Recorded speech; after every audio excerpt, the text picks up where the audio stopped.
Bus ఫ్రీగా చేసినారు కదా మీరు బస్సు లేడీస్ ఫ్రీగా చేశారు, మగవాడు 30 రూపాయలు చేశారు, 20 రూపాయలు టికెట్ 30 రూపాయలు చేశారు, ఆడవాళ్ళు ఫ్రీ పెట్టారు.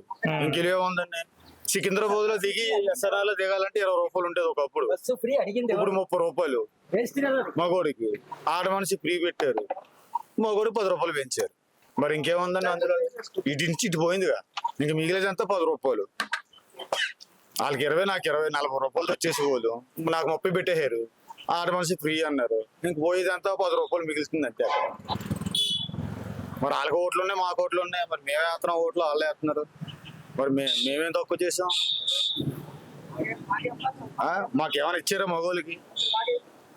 ఆడవాళ్ళు ఫ్రీ పెట్టేశారు, మరి వాళ్ళైనా ఓట్లు మా లేవా? మీరేం కోరుకుంటారు మరి గవర్నమెంట్ ఇట్లా అంటే? ఇట్లా అంటే నేను ఏం చెప్తానంటే, మన చదువు లేదు అంటే ఉన్నా బాగా చెప్పాను డైరెక్ట్ గా, మీరు అడిగారు కాబట్టి. ఇప్పుడు ఓట్లు వాళ్ళే వేస్తున్నారు, మేమే వేస్తున్నాం. మన రేవంత్ రెడ్డి గారికి వేసాం, మొన్న నవీన్ యాదవ్ గారికి వేసాం, మరి ఓట్లు మేమే వేస్తున్నాం. మరి మాకేం పెట్టారు పథకాలు? మరి ఇంకేం అడగాలి? మరి అంటే మగోడికి ఓటు ఉంది కదా, ఆడదానికి ఓటు ఉన్నప్పుడు మగోడికి ఓటు ఉంది కదా, మరి మాకేం పెట్టారు? మీకు పనులు కూడా దొరుకుతలేదు మాకు. ఇగో ఇలా చిన్న చిన్న పనులు తొడుకోవాల్సి వస్తుంది.